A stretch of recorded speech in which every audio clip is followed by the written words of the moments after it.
Every day I get people email into my website, my own website, nfarage.com. Hundreds of you email me, and sometimes you say, this is a story that you should be covering on GB News or elsewhere. And every now and again, there's one that really is a little bit special. What we got overnight was a message that a preacher, who I think we could probably quite safely call a hate preacher, from Bangladesh was coming to the United Kingdom. Let me show you a little clip of Ina Abbasi talking about the 9/11 attacks. Maslak ভিন্ন, ইসলামের মূলে তো এক।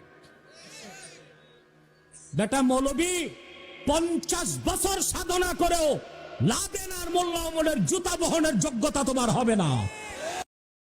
Well, I think that very safely qualifies as being hate speech. He's also said in the past that anyone that questions the Prophet Muhammad should be beheaded. And yet, he's coming to the United Kingdom. He's doing several speeches in this country. He's come from Bangladesh. Isn't it odd? People like Laura Southern, a Canadian Conservative, get banned from coming into this country.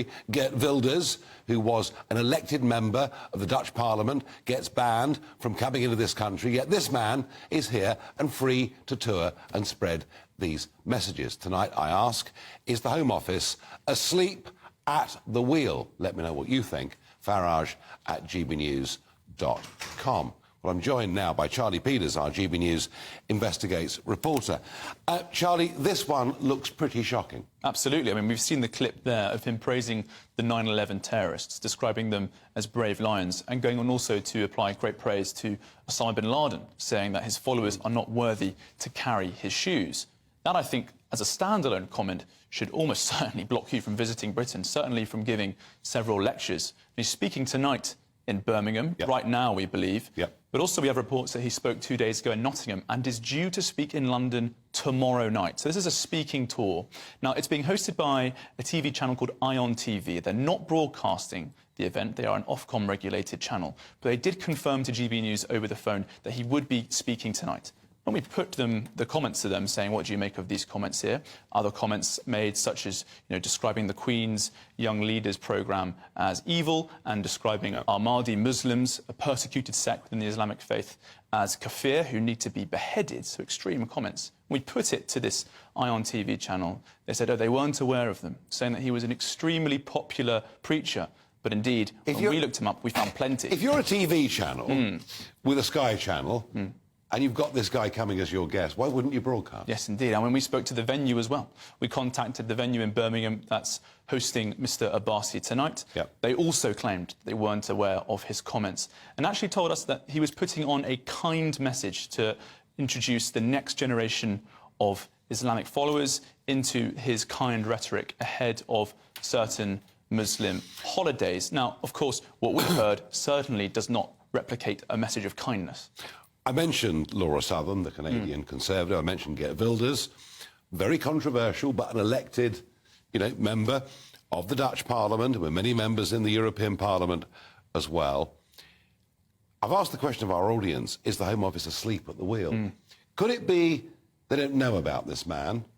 Or is it more likely they're just turning a blind eye? Well, in recent years, they have banned Islamists from arriving. Theresa May, under her premiership, we saw Zakir Naik was blocked. He was a scholar, but also a hate preacher. And we also had another scholar blocked in 2021 from arriving from Qatar, from flying from Doha. So we do know that the Home Office has in recent years made these steps for radical Islamists in particular.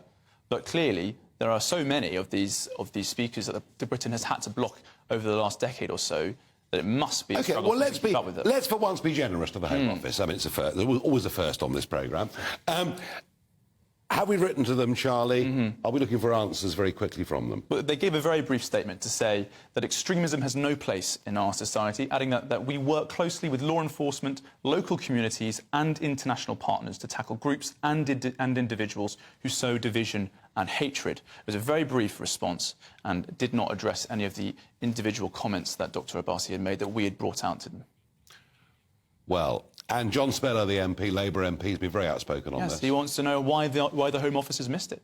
How can we have situations where other Islamists have been blocked? And this extremely popular preacher, and it is important to note that this preacher is extremely popular. Dr. Abbasi has huge crowds following him in Bangladesh, and clearly some supporters in the Bengali community in Britain, clearly enough to put on a speaking tour.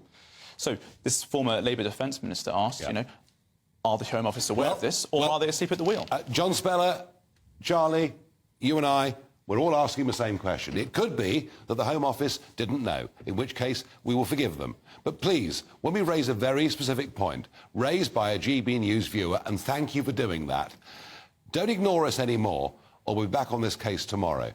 It's your job in the Home Office to keep hate preachers out. I expect between now and 7 o'clock tomorrow for some action to be taken. Charlie, thank you very much indeed.